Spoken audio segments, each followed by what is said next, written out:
We're just going to say as part of the interview, Justin Long returning to this podcast. Thank you for joining us. Thank you. Barbarian. Yes. But I saw it last night. Oh, you did? I did. Crazy movie. It's a great year for horror. I will toe the line. I'll say this. Maybe this is, I don't know if this is a good tease.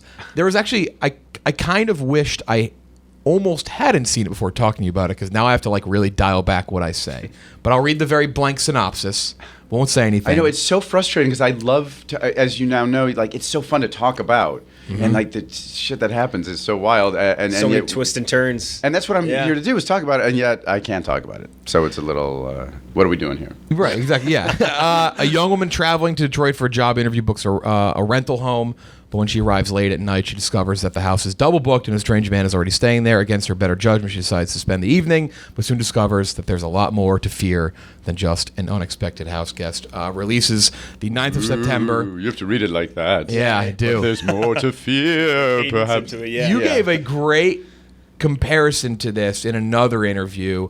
You said it's very different than a lot of things that you've been in, or horror in general. You gave kind of a Sam Raimi drop in terms of like really interesting blend of horror, humor. Yeah. It's got massive reviews, which we'll get into, but it's a solid year for horror, and this seems to be the next one. So, like, can you maybe expand that a little bit? Like, how much does that excite you when it's not just horror, but like, because you've been in some stuff like this as well, but like, it's just so different because it's got the humor, it's got that scare, and it's creepy. It's weird. Yeah, there's something kind of classical about it, really old-fashioned and patient, and I think the blend of horror and comedy is. I think they live so close to one another naturally. You know, I think they're both like different sides of the same coin. If you've ever been to like a fun, you know, like a really scary horror movie, people will laugh just to diffuse the tension, just in spite of themselves sometimes even. So I think they live so closely that Zach he's such a funny person naturally that I think I just had such a great awareness of that and how to capitalize on that. And they both also they have a lot to do with timing, obviously, and camera movement. And Sam Raimi does that better than anyone in the Evil Dead movies. And I think Zach was just really inspired by that. I don't want to speak for him, but I know he's a Sam Raimi fan. And so there's a lot of camera stuff that reminded me of Sam's. And Sam, when he's working, similarly to Zach, because we did Drag Me to Hell together, and he gets very like giddy about, you know, like a kid in a sandbox, you know, and if we move, then this scare is going to have more of an impact, you know, depending on, sometimes it's like nanoseconds, and it's sometimes it's just inches of how you were using the camera, and Zach really understood that, and he takes full advantage of that, of the similarity between the two. He's a comedy guy. A comedy background, and that has become a very consistent thing in Hollywood. Yeah, similarly to Jordan Peele. Right? Yeah. Jordan's Peele, a mentor of Zach. Danny We just talked about like A Quiet Place. Halloween, Yep. Krasinski with A Quiet Place. Totally. Yeah. Yes.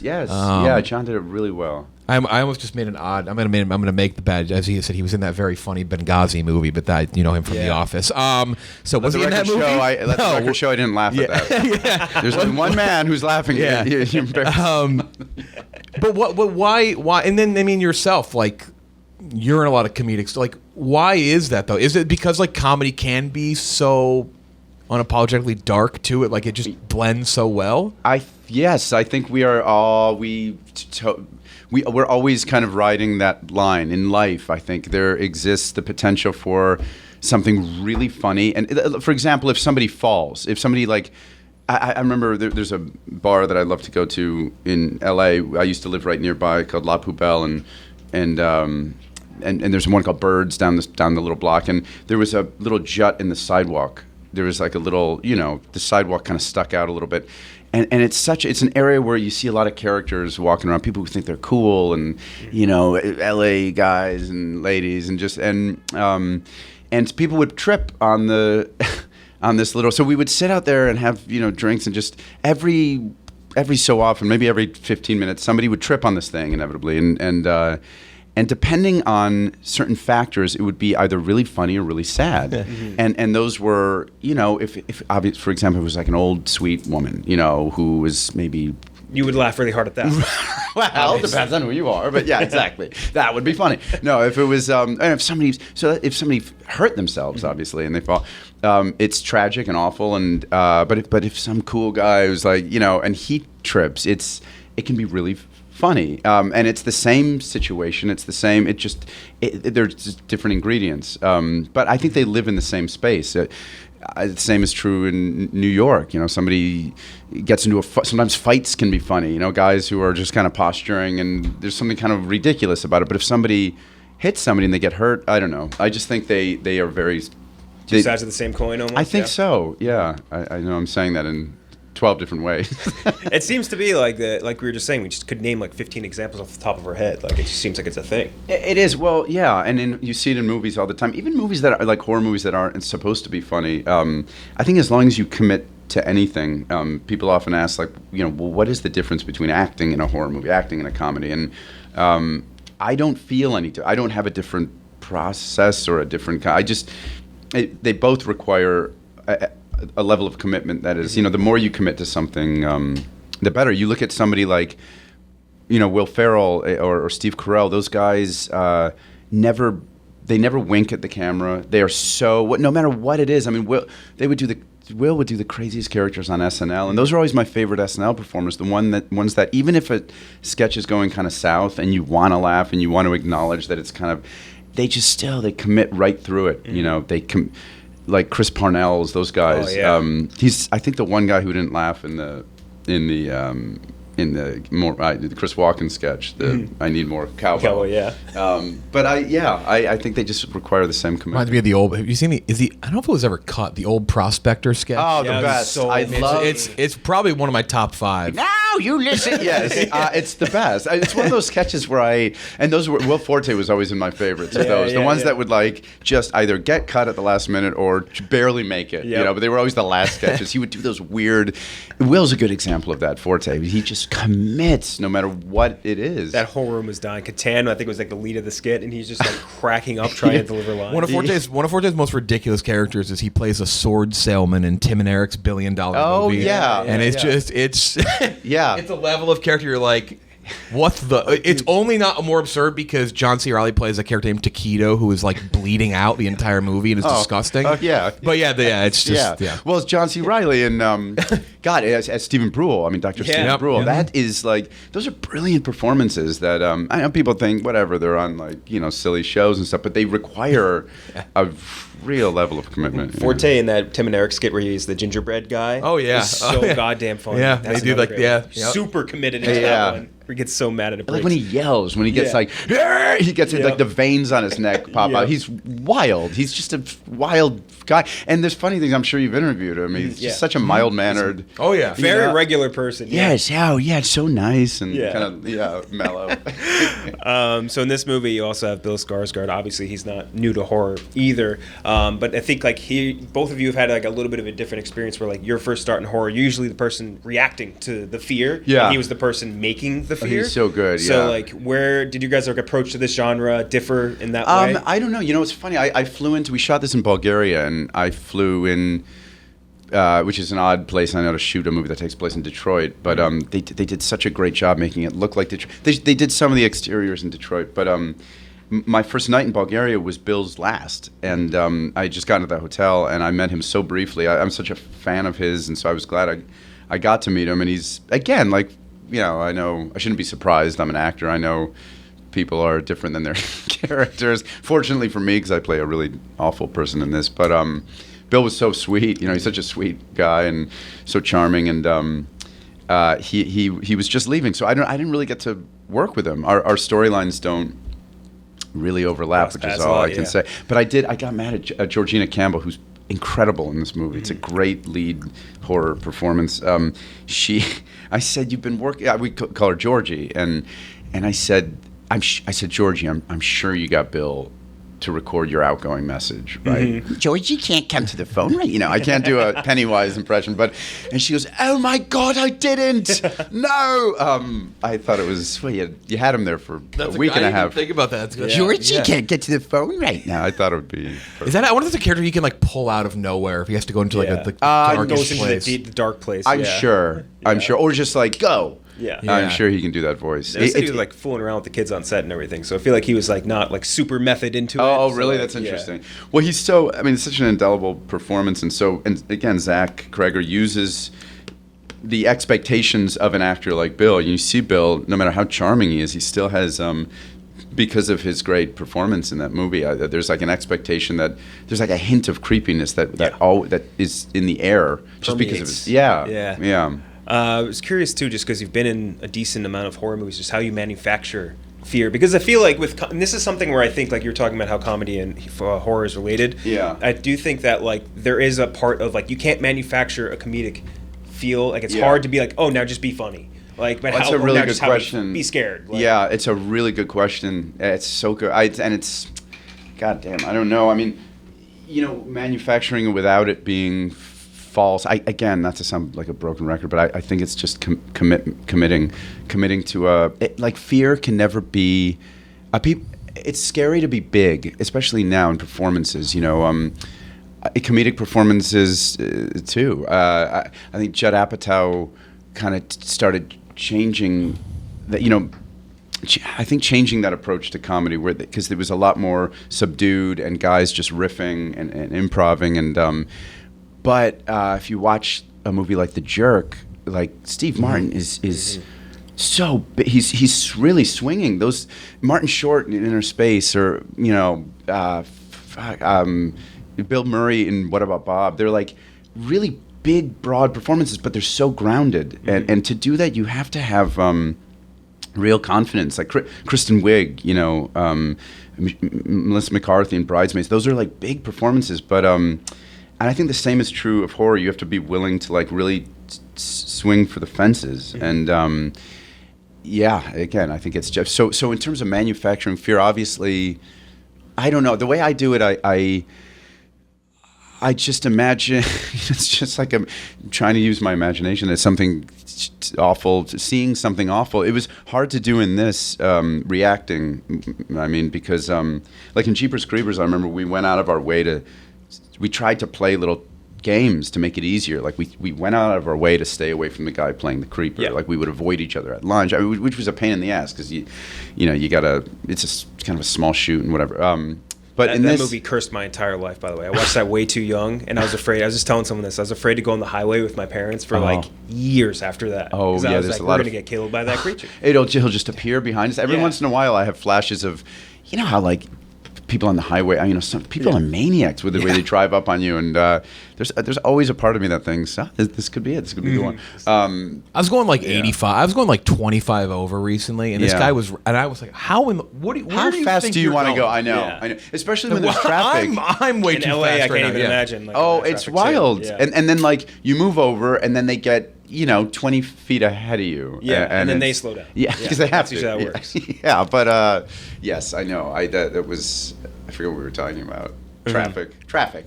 That's a fun we were only talking conversation. traffic. Yeah. Speaking of traffic, I was in the worst traffic the other day. I'm sorry that it ruined your experience with your family. Destroyed me and my family forever. That and Blair Witch Project, because we had woods in our backyard, are the two that really crushed me. Well, because there's something so real about it. I mean, Yeah. it was like you're watching a That's the first like found footage that you really, Lack you of really connect to. real lack of the complex internet and like totally. Yep. Yeah. Yes, I love those simple stories. No, not bloodless, really. Like you don't Right, see it's all your anything. imagination. Well, it's Yeah. like the original Friday the 13th. It's Yeah. like there's not a lot of gore in that. There's Hitchcock, all those. And not to keep mentioning Zach, but I just think he made something so special. Zach, there's a lot of that. The need to use your imagination, like somebody's opening a door, and it's before you even know what's in there. It's the audience is already doing more than any kind of special effects could. In terms of creating the fear. The fear of the mind. Yeah. last thing on this, and we got to get a couple things before we let you go here. But this movie, and I'll say the word unfortunate. It's unfortunate that Rotten Tomatoes does matter.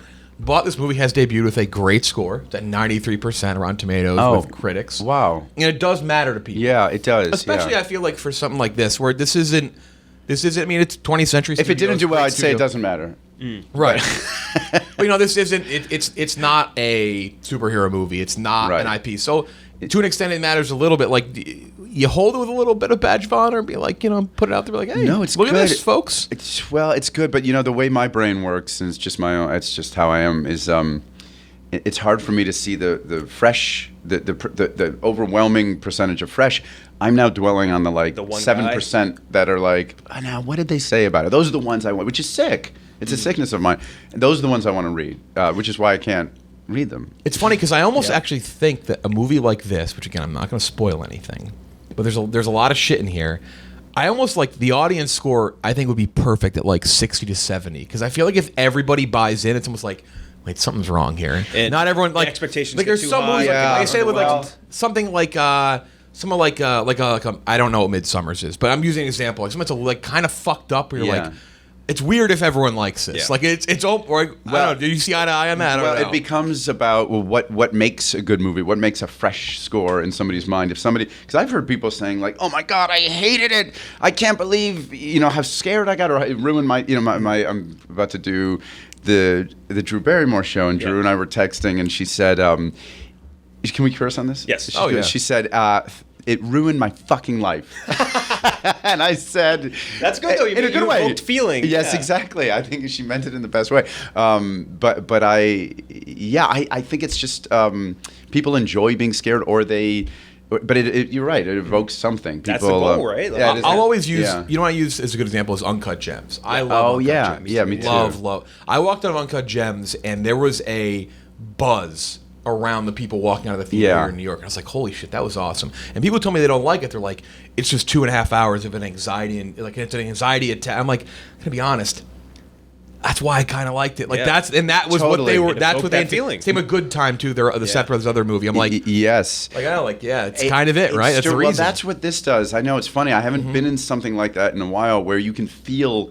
I also haven't seen a movie. I've been in the theaters, really have this experience in a while, but you can feel an audience being on this ride. It feels honestly like I know this is such a cliche thing to say, but it does sound like a roller coaster. The way people are responding, how audible they are, and I said to Zach, because this is his first big movie he's doing, and so we were at a screening a couple weeks ago. I love watching screenings of this thing with an audience. It sounds so arrogant, but it's just so fun to watch people discover, because there's so many unexpected things, and Zach totally subverts all of your expectations, and for a horror audience that's rare, that's hard to do, because everything's kind of done totally. And so I said to him, remember this feeling, because the audience was like, they were so, it was, I forget what point in the movie, but it was something that signified that they were it was a reaction they had that was like, oh, they are in. They are on this ride. They are, because it's a little bit of a slow burn in the beginning, and they are on the ride, and it was such a satisfying. I felt so good. He's also such a great guy, Zach. I felt so good for him, happy for him, and I said, so in terms of Rotten Tomatoes and all that, I know it matters, and it'll help people get into the theaters and awards and all those things, and but it's that feeling. I said, try to remember this, that you are telling a story that audiences are really like invested in, reacting to, in the most fun way. Yeah, definitely see this in theaters as our final note on this movie. Yes, totally. Yeah, it's fun with a group of friends too. Yes. Oh yeah. It's the way to do it. Yeah, it's a ride. We want to do what we've been calling the six-pack of questions. So we're going to do a six-pack of rapid-fire questions. Great. First off being, did you ever get to meet Steve Jobs, and what did he smell like? Oh, what a great question. I'm so ashamed to say this. I had an opportunity to meet him. He had emailed myself and John Hodgman, who played PC, and John. We both wrote. We had a brief correspondence with him. John wrote a much more eloquent thing to him. Obviously, because he's such a bright guy and funny, and we had occasion to meet him in Palo Alto for some Mac thing, and I didn't, thinking only because I was doing something. It wasn't because I was just lounging around my house. I had something else, but obviously had I known, and then you think, well, I have plenty of time with somebody like that more opportunities. I knew we were going to do it for longer, and I just had no idea that that his time was so limited, and I really regret. Getting a note though is still pretty. Yeah, it's kind of cool. Yeah, it was That's cool. still pretty great. Yeah. And just the fact that there was I don't know, that I had some kind of connection to such a brilliant mind and somebody who changed the world. it's kind of cool. He was just such an innovator. I'll just say quickly, we don't make this like an Apple thing, but they had their event yesterday. Yeah. And this is not like intended Tim Cook slander, but like I kind of get bored of it now. Where like when Steve Jobs was on stage, he commanded. It was It was just something different. You're like, what? This is like he was this like is an innovative. It's crazy. It was crazy. Yeah. He was the mad scientist. What's a role that you auditioned for, really, really wanted, but didn't get? Oh, that's a good question. Every actor. Where do I begin? Fun. Yeah, let's see. Oh man, really, really wanted. Oh man, what a great question. I'm sorry, I'm blanking on this because it's. I'm gonna get back to that. I'm gonna think while I'm gonna think. What's the weirdest fan encounter you've ever had? And we were just talking about this with someone else. It always happens in the bathroom for whatever reason. There's been some strange ones. Yeah. In the bathroom, a guy tried to shake my hand while I was at the urinal. Always that. Always Usually that. at the urinal. Dude, bro. It's one of your most vulnerable spots you could be in. Too. I love dodgeball, bro. Well, the strangest maybe was it's a bit of a long story. I know you can cut it, but I was living in Santa Monica, and it was like 1 a.m. I got a knock on the door. There were 3 cops on my porch, and one of them said, and they were like, hey, open the door. And I said, well, what's going on? And I said, your car's blocking a driveway, which was really plausible because it was a limited parking and all that. I said, well, what kind of car is it? And I was like, that's weird. And he said, what kind of car do you drive? I drive a Prius. It's a Prius. Open the door. They spun me around, put me in handcuffs. And I was really scared, and they start shining a light on this. They were conferring around this piece of, there were 3 cops. And they said, is your name David Lenz? Kept saying David Lenz, some name. Uh-huh. And I said, no, finally. I said, no, my name's Justin Long. And they were like really, pretty intense. And they said, are you telling us that this isn't you? And they shined the light on a mugshot of a I don't know how else to say this. He was an Asian man. Mm-hmm. He was an Asian man. And I said, I'm not Asian. I'm not Asian. I mean, it should be as simple as that. And they said, "This is you." We had glasses. He had glasses. I had glasses. He said, and I said, "This is you. It looks like you." And they were a little hesitant, but I guess they had that address. I was staying in a place that was like a rental, and it's similar to and so one of them went inside to get my ID. And I was living with Jonah Hill at the time, and I was afraid he went past where my ID was, and I didn't want him to wake up Jonah. So I said, "Oh no, you passed it." And I stood up, and the really most aggressive one just shoved me down. And he goes, "Sit the fuck down," and like, oh my God. And I got nervous, so I started laughing a little bit. And he goes, "Oh, you think this is funny? Well, you're not going to be laughing when you're getting in jail." And guys are, they got really graphic about what might happen to me in jail. And so I'm like really intense. And the third cop's calling my ID, and as he's doing this, the most aggressive one, who was like really, intense, he started studying my face, and he goes, "Dude, are you an actor?" Finally, he softened it a little bit. He goes, "Are you an actor?" I said, "Yeah," and he goes, "Were you in Dodgeball?" And I said, "Yeah." He goes, Bro. And he went that. He did that to me. But I got handcuffs on, so I said, "I'd love to." Yes. In the handcuffs. As the other one is coming out, it's not him. He's right. It checks out, and yeah. And a couple days later, it's funny. We were at a bar nearby, this bar Renee's we used to go to all the time, and with Jonah and this girl. I was talking to this girl. She was of Asian heritage, and she said, "I'm just curious, what percentage Asian are you?" Mm-hmm.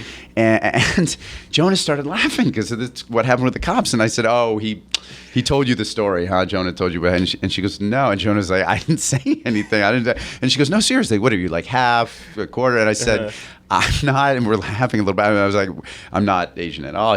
And she said, "That's really fucked up. I have a friend who's mixed like you, and he denies his heritage." And I said, "I love Asia. I would gladly accept that instead of just like a mix of like boring white things." Mm-hmm. I was like, "Oh my God, my favorite culture." Anyway, yeah. So that was maybe the weirdest. I wouldn't call it a fan encounter. Yeah. Him dapping you up, him leaving. Did he leave the house like, "Fuck Globo Gym"? Like, yeah. All right, thank you. See ya. They were like, I was like, what happens if this Asian criminal comes to my house? Comes back to his former house, and they were like, call this number, and it was just like the generic number to the 911. Yes, on a piece of paper. Yeah, 9. Yeah, totally. I'm gonna have to write this one down. I had one once that was funny. There was a time where a certain type of person, I could kind of tell what they were going to notice me from, whatever. And I had done that movie, He's Just Not That Into You. Mm-hmm. And so it'd be a lot of a certain type of, not to gender stereotype, I hope I don't get in trouble, but it was like a certain type of In woman. rom-coms, yeah. Yeah, and then like they would ask for dating advice, and which I couldn't give because I was a mess and all with all that stuff. But it was usually a type of person, and I'm walking by, in horror movies we're a type of person, and I'm walking by this bar in New York, and this big Samoan bouncer, big guy, tattoos, and he goes, yo, I know you. You were in, what are you in? What you playing? You played in, and I almost said, Jeepers Creepers. I almost like guessed for him, and he goes, he ain't feeling you no more.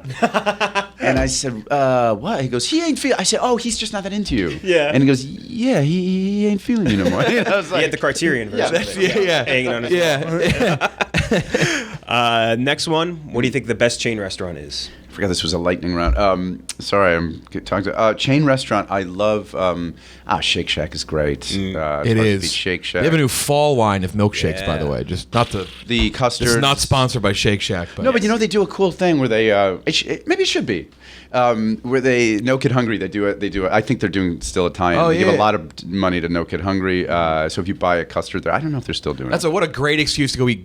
I know. Fast food Yes, later. exactly. I know. A Fast guilt- casual. Excuse me. Yes, it mitigates some of the guilt. I'm out of no guilt when I ate those crinkle cut fries later. Oh, those fries are great. Yeah, there's a smash burger in LA that's so good. Yeah. All right. Okay. Last one. Okay. Have you ever seen this tweet Okay, before? showing me a. Okay, there's a tweet from Kevin. From Kevin Smith. It's very real. I It promise. says 10 years in and we bone like oh boy, 10 years in and we bone like we're cheating on each other with each other. A decade plus. And, oh boy. It is a very. It's a We real tweet. He's won't addressed force many you to times. read if you don't want to read it. No. I have to get through it. Okay, this is a real tweet. Everyone, Kevin Smith, 10 years in and we We've bone talked like. about this in the pod before. Oh, really? He has addressed it. I would love to hear that episode. 10 years in, and we bone like we're cheating on each other with each other. A decade plus, and her. Here we go. I gotta run into it. Yeah. I gotta go into it fast. I can't stall. I gotta just like jump off the cliff. A decade plus, and her clit brown taint area still owns Pawns. Yeah. What does that mean? It means like destroys, owns my. Still pawns my dick.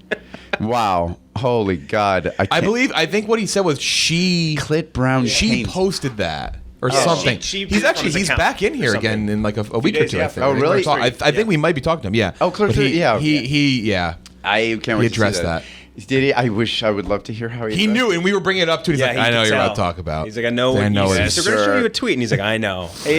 That's wild. Well, he just said he texted I'm on a text chain with him and Haley, the actors who did Tusk, so Genesis Rodriguez and Haley Joel Osment. Fucked up movie. That's another one that got me. Yep. That's a wild one. It's from a guy who would write a tweet like that. Exactly. And he said he said a really nice thing about having seen the movie recently, and it was on Netflix or something. And he said it inspired him to want to do a sequel. And I thought he was kidding when I first read it, because if you've seen it, it's tough to imagine there being a Yeah, there's a bit of finality Seen to Tusk, it. yeah. and I'm sure there are a lot of people who are like, or a need for a sequel. Yeah. But he was serious, so I said it on. I was doing press for Barbarian, and somebody said, I heard this was like literally a day later. I think I was doing this press, and a day after this, and I just thought he said in 2024 I'm going to do it in the text, and one of the interviewers was like, I heard they're doing a Tusk 2. And I said, how'd you know that? We literally just got this text yesterday. And he said, Kevin mentioned it. So, I know he's not good at keeping a secret. Yeah. Like that secret. That was the secret about his wife's clit brown, brown taint area, which I now will have in my head for the rest of the Yeah, year. yeah, Thank yeah, you. that's all you're. Yeah. I get visuals very easily. You have to shoot that one in the group text. Like, you think I'm going to work with you After this? After this? Yeah. Barbarian though in theaters. And well, if you're listening to this interview, it's out. in theaters. It's out, yes, So go man. see it. Absolutely in theaters. In fact, Bring why a are you group of listening to friends. this? You should be there Turn this now. off. Theater Turn right this now. off. The context of talking about the movie will be. Thank you so much. It's great to have you man. back. Thank you Yeah. guys. So Blast. fun. Thank you, As Tubbs. always. Thank you.